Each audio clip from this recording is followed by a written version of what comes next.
तो इस सारा का सारा जो है प्रोपेगेंडा तैयार करके पूरी तरह से डेमोक्रेसी को ब्रूटल मर्डर करने की तैयारी। 90 से पहले का क्या बिहार, ये लंदन था, ये पेरिस था, ये नहीं था भैया, इससे भी बहुत बदतर स्थिति थी। ये दिमाग को भरमाने वाली चीज़ है, प्योर सामंतवादी लोग है ये। आप जो बोल रहे थे पढ़े लिखे के टिकट दे दिए, सब भर्म है आपको। ये कहना कितना उचित है आप ही समझिए।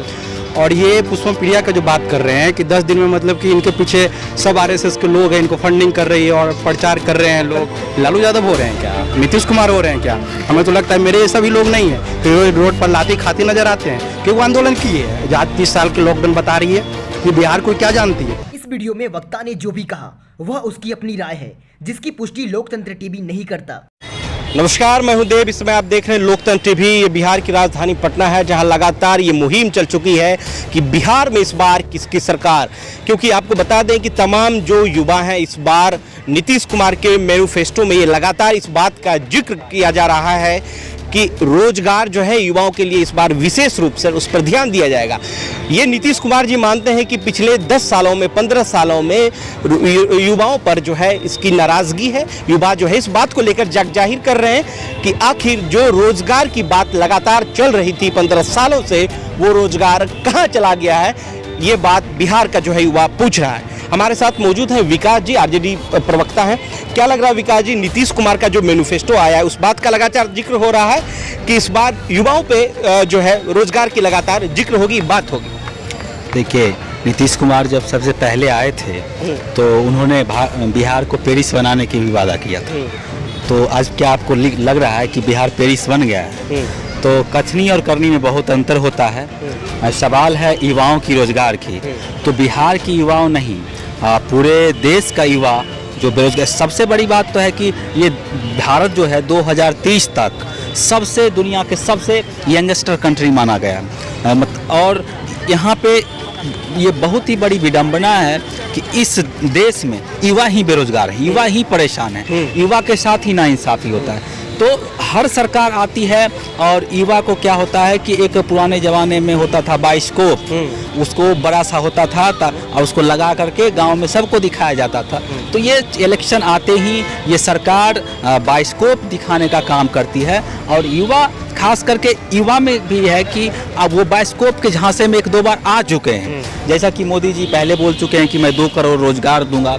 उसके बाद नीतीश कुमार लगातार युवा को टच करने की बात करते हैं। तो ऐसा मुझे नहीं लग रहा है कि नीतीश कुमार के पास 15 साल रहे, पहले उसका हिसाब तो आप दे दीजिए। 15 साल आपके पास बिहार रहा, बिहार पे आप काबिज रहे और सुशासन बाबू के नाम से रहे। आपने क्या किया? मतलब आप 15 साल युवाओं को ठग चुके हैं और साफ साफ आप कहना चाहते हैं कि मैं युवाओं के लिए अब आया हूं।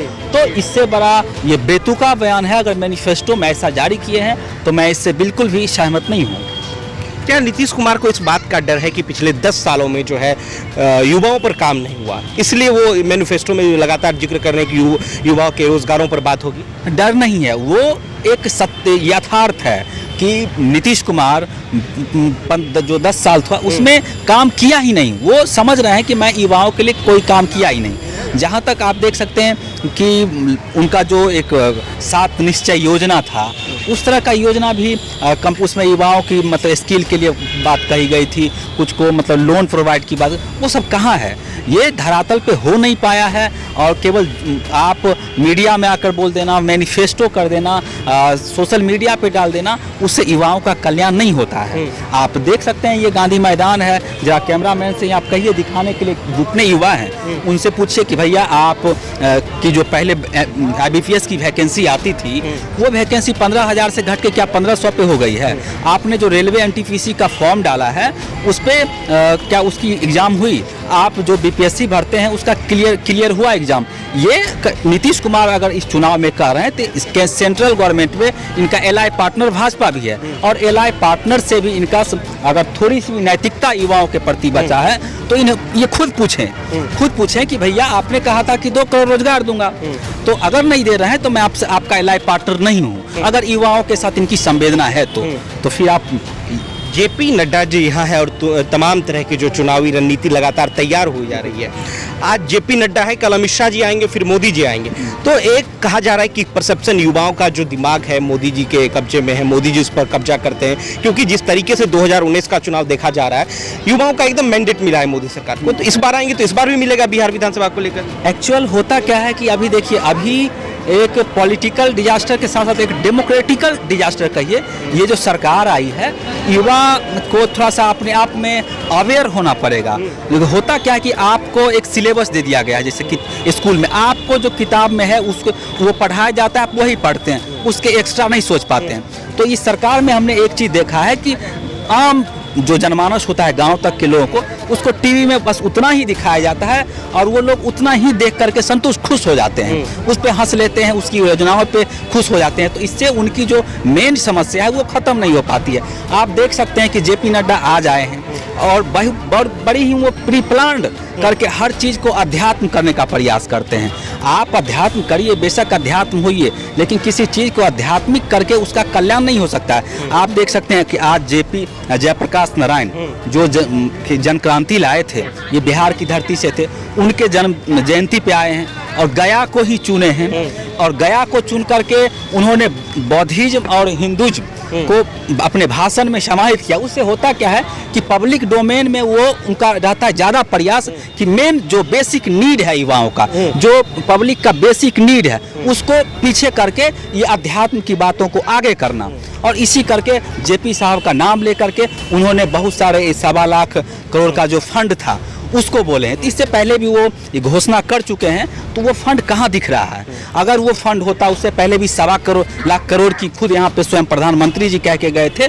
तो बातों को कहना स्टेज से और उसको कथनी और करनी में अंतर होता है। अगर वो सारे फंड हो जाते यहाँ पे, तो बिहार में जो कोरोना काल में इतने मतलब जो मजदूर आए, उस मजदूर को खाते में अगर 500 रुपया दिए हैं, तो उसमें भी देखिए बहुत सारे मैं इस बात से सहमत हूँ कि सही मामले में 500 रुपया गया है। लेकिन मैं अपने घर के इर्द गिर्द ही पूछता हूँ कि भैया आपका आया? तो कहता नहीं आया। 5 लोगों से पूछता हूँ एक का आया।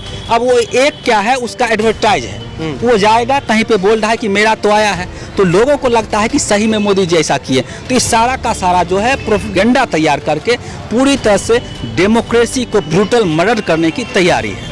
जातिगत चुनाव है ये बिहार में, नहीं इस बात देखिए, जातिगत चुनाव इस बात से नहीं नकारा जा सकता कि बिहार में एक जातीय समीकरण बैठती है, लेकिन जातीय समीकरण के साथ साथ उसके इंटरनल जो होता है सोशल जस्टिस की भी बात होती है। आप सबसे पहले इस बात को जरा देखेंगे बैक करके, तो जातीय समीकरण बनता ही क्यों है?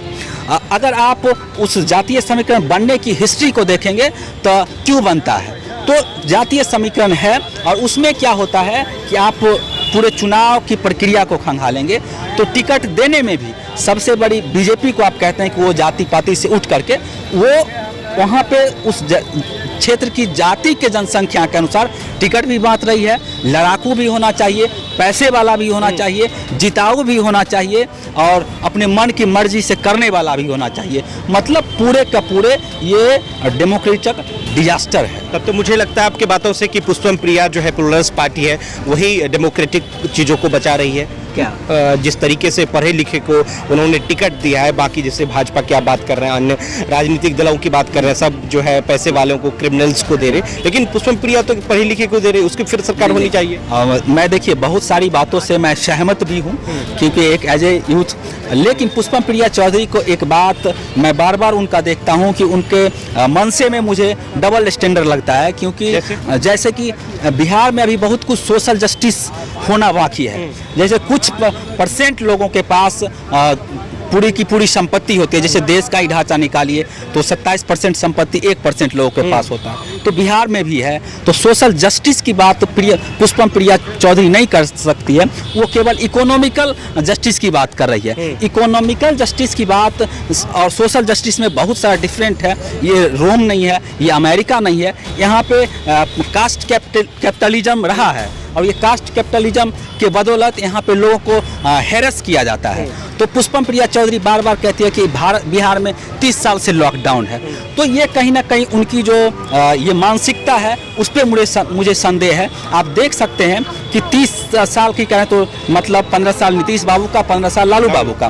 तो ये दोनों को छोड़ करके 90 से पहले का क्या बिहार, ये लंदन था, ये पेरिस था, ये नहीं था भैया, इससे भी बहुत बदतर स्थिति थी। तो ये बातों से मैं पुष्पम प्रिया चौधरी से सहमत नहीं हूँ। बहुत बहुत शुक्रिया विकास जी। जिस तरीके से लगातार सवाल उठा जा रहा है कि इस बार किसकी सरकार, तमाम लोग मौजूद हैं। ये पटना का गांधी मैदान है, जरा इस तस्वीर को देख लीजिए। जो अब ये कह रहे हैं कि इस बार वो सरकार होगी जो लगातार रोजगारों पर बात करेगी। अब उस सरकार उसकी होगी जो लगातार बेरोजगारी को हटाने की बात करेगी। एक बड़ी मुहिम को लेकर चर्चा चल रही है कि पुष्पम प्रिया ने जिस तरीके से कहा है कि 30 साल से लॉकडाउन है, जाति समीकरण जो है बिल्कुल नहीं है, ऐसा नहीं है। जिस तरीके से आरजेडी प्रवक्ता ने, विकास ने कहा कि तमाम चीजें हैं, जाति फैक्टर मायने रखता है बिहार में, लेकिन किस तरीके से समझना पड़ेगा। आपको बता दें कि फिलहाल जेपी नड्डा जी इसमें बिहार में है। अब समीकरण जो है बदलता दिख रहा है। ऐसा लग रहा है कि भाजपा जी पुष्पम प्रिया के बारे में आप बोल रहे थे। तो पुष्पम प्रिया ये दिमाग को भरमाने वाली चीज़ है। प्योर समांतवादी लोग है ये। आप जो बोल रहे थे पढ़े लिखे के टिकट दे रही है, सब भर्म है आपको, ठीक है। वो पैसे वाले को टिकट दे रही है और पूरे ये समांतवादी लोग हैं और कुछ नहीं है। ये 30 साल के लॉकडाउन के जिक्र ये बार बार कर रही है। 30 साल के लॉकडाउन, उसके पहले आप बिहार को देख लीजिए क्या था। मतलब कि चंद लोगों के हाथ में शासन था तो वो ठीक था, है ना। और उसके बाद जो आया, मतलब बहुजनों की जो सरकार है, नीतीश और लालू की सरकार है, तो उसमें 30 साल के लॉकडाउन है। ये तो हमें ये कहना कितना उचित है आप ही समझिए। और ये पुष्पम प्रिया का जो बात कर रहे हैं कि 10 दिन में, मतलब कि इनके पीछे सब आरएसएस के लोग हैं, इनको फंडिंग कर रही है और प्रचार कर रहे हैं लोग। और ये क्या बोलता है, फेसबुक पर अंडरस्टैंडिंग करके और अपने आप को सीएम कैंडिडेट घोषित कर रही है। इनका एक भी आंदोलन बता दीजिए तो ग्राउंड पर लालू यादव हो रहे हैं क्या, नीतीश कुमार हो रहे हैं क्या? हमें तो लगता है मेरे ऐसा भी लोग नहीं है कि रोड पर लाठी खाते नजर आते हैं कि वो आंदोलन की है। जहाँ 30 साल के लॉकडाउन बता रही है, ये बिहार को क्या जानती है? बिहार में सबसे बड़ी समीकरण यहाँ गरीब लोग हैं भाई। यहाँ आप ये नहीं बात कर सकते हैं, ये उनसे आप बात करिएगा आरक्षण पर, उनसे बात करिएगा सामाजिक समानता पर, तो वो सीधा मुँह करती है, खाली बोलती है 30 साल की लोग उद्योग दिखाती है, वगैरह दिखाती है। आप गरीबों की बात काहे नहीं कर रहे हैं? गरीबों की ना बात कीजिए। सबसे बड़ी हमारी बिहार की 70% लोग गरीब हैं, है ना, मजदूर हैं, किसान भी नहीं मजदूर हैं। उनकी बात कौन करेगा? ये भी ना बड़ी बात है।